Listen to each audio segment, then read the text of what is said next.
Hello students, I hope you all are fine. In the last video, I explained the first part of the chapter The Lost Spring of your prescribed textbook Flamingo. You must have seen that the writer is very concerned, very bothered at the plight of young children like Sahib, who picks up rags, who picks up garbage at such a tender age when he ought to receive education, he ought to enjoy childhood. In this part, in the second part, the writer focuses on children who are stuck in the bangle making industry. Her story has now shifted to a city named Firozabad, which is the center of glass blowing industry. And the protagonist here is a little boy called Mukesh. The writer chooses Mukesh as a protagonist because Mukesh has a dream. And when you read the chapter, you would understand the significance of having a dream in Firozabad. That's too of a small boy, young boy, like Mukesh. The starting line itself says, Mukesh insists on being his own master. I will be a motor mechanic, he announces. So Mukesh wants to be a motor mechanic and he will be his own master. And he also says that I'll drive a car when the writer asks if he knows how to drive a car. Anis Jung feels that the dream of Mukesh is like a mirage. It looms large like mirage amidst the dust of streets that fill his town, Firozabad. In Firozabad, every other family is busy in making bangles.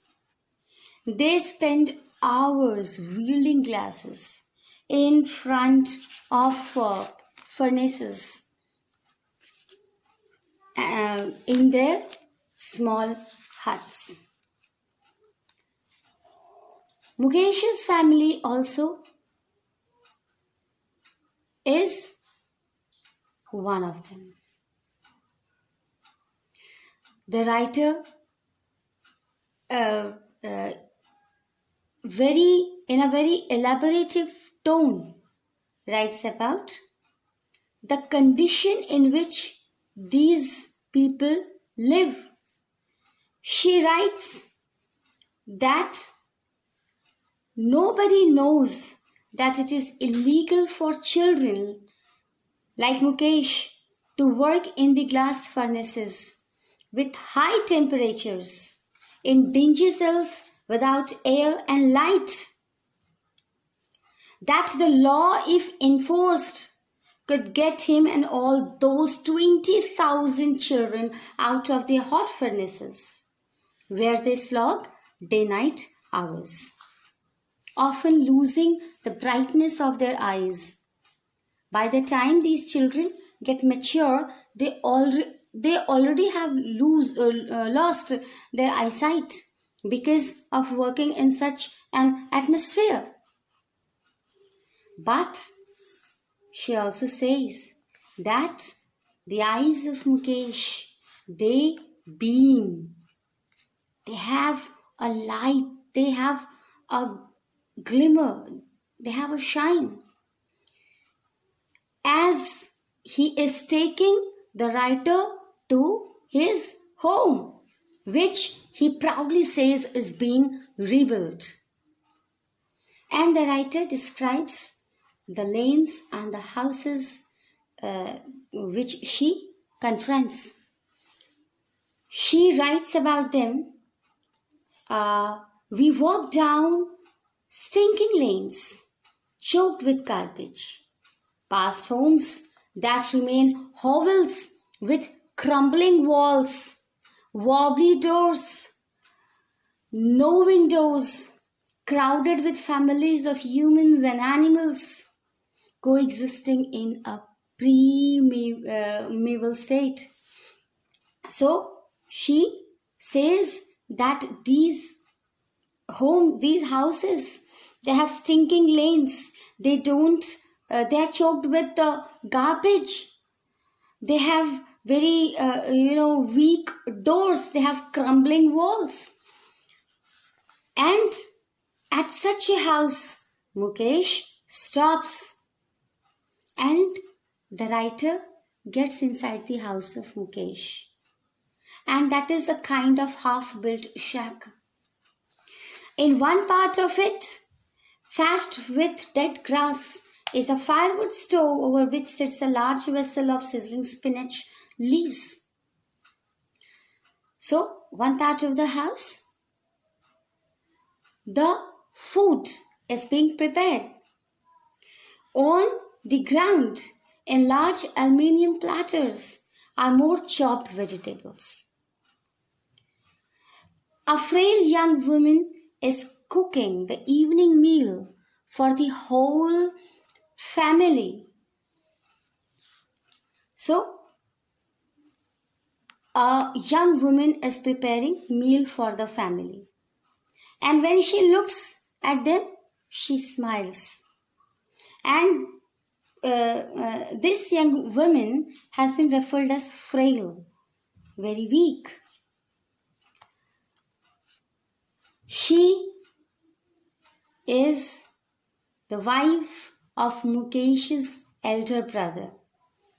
And even though she is not much elder, but since she is the daughter-in-law of the house, so she has started taking command of the house. She is doing all the household, and like this, she has started understanding her responsibilities and discharging them. She is in charge of 3 male members in the home: her husband, Mukesh, and their father. And when the father enters inside the room, she gently puts up the veil, because it's the custom that the daughters-in-law should have their veils in front of older people.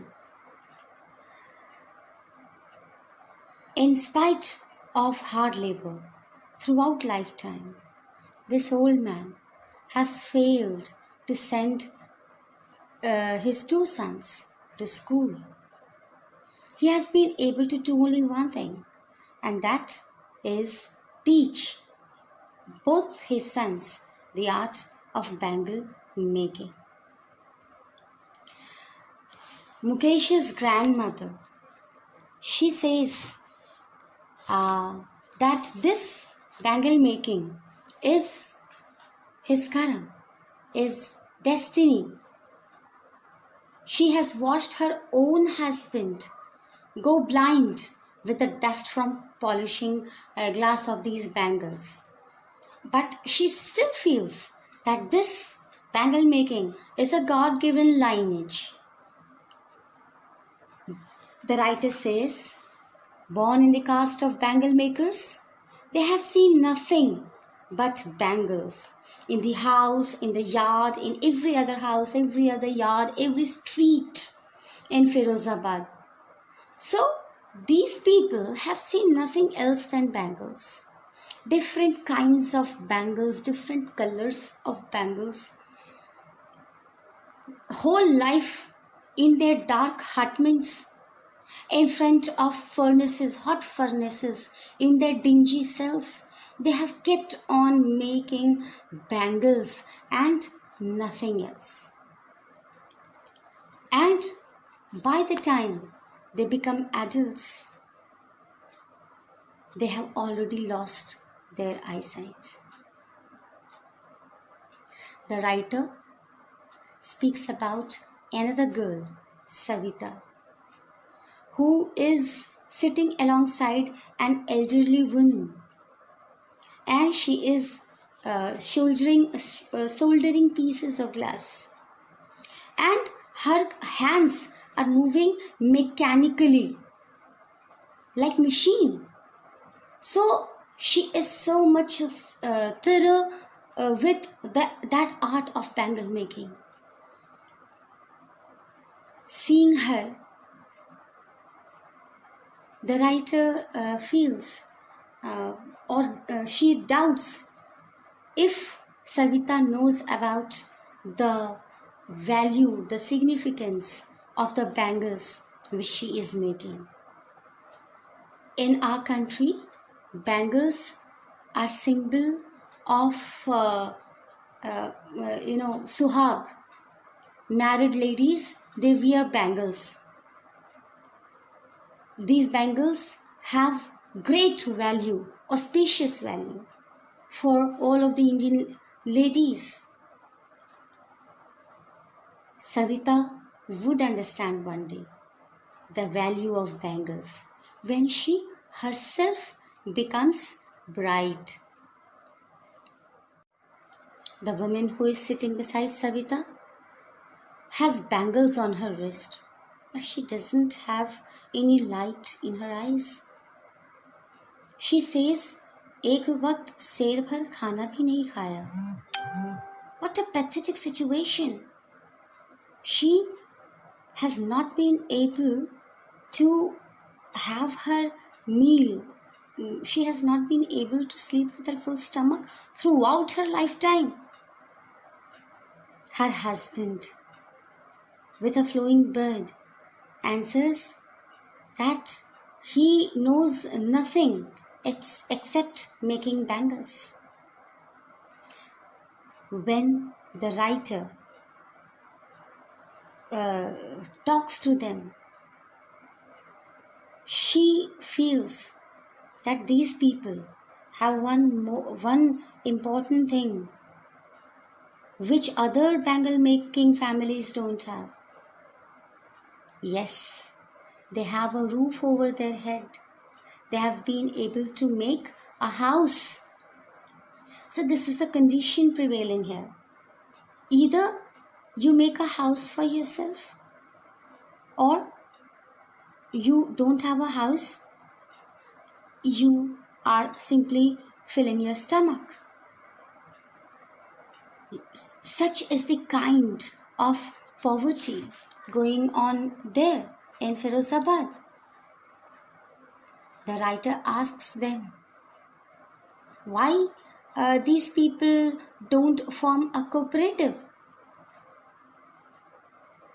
If she feels that if there is a leader, then the things could improve.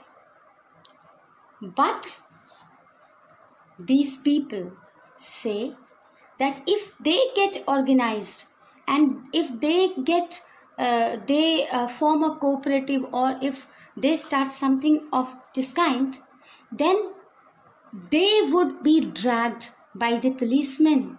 They're already trapped in the vicious, you can say, vicious trap of middlemen and the rich people. But if they form this cooperative, then nobody will hear them. In fact, they themselves would fall into problem. The police would drag them and beat them. Their fathers, they say, are as tired as they are. They have not been able to send them to schools. So they haven't got education. If they have not got education, or they have not got any opportunity to go to school, then it means they know nothing. But at homes, they have seen their parents working and making bangles. So they know only one thing, and that is to make bangles. And when they grow up, they don't have any other option than making bangles. When the writer listens to them, she understands that there are two different worlds, two distinct worlds here prevailing. One world is of the bangle makers. These bangle makers who have already thought this bangle making as their karma, as their destiny, as a God-given lineage. And the other world is of rich people. The bureaucrats, the middlemen, the policemen, the rich people, the sahukars, the moneylenders. And all these people together have imposed such a liability, such you can say oppression on these people that they cannot get out of this. They cannot even see a dream. But under all these circumstances, when all the families are busy making bangles, thinking about filling their stomach, thinking about sustaining their livelihood, we see Mukesh having a different dream, and that dream is to be a motor mechanic. That's not an easy job for him, but he is ready to walk a long distance to learn the work of mechanic. And here itself the writer feels that change is there, something is different. The dream of Mukesh is itself a great revolution, a great rebellion in this kind of circumstance. If he has such determination and he is going onto the right path, surely he would be able to achieve his dream. The writer Anis Chand asks Mukesh if he wants to fly aeroplanes. Mukesh is embarrassed. He has seen many cars moving on the roads of Firozabad, but he has seen very few dreams. But still, he has dared to dream differently, and thereby the writer Anis Chand has the flicker of hope that something can be done. So dear students, this is all for now. In the next video, I shall be coming up with some question answers, some extra things from the same chapter. Please write about the character of, write in brief the character sketch of Mukesh using nearly 120 words. This is your assignment for today. Thank you. Goodbye.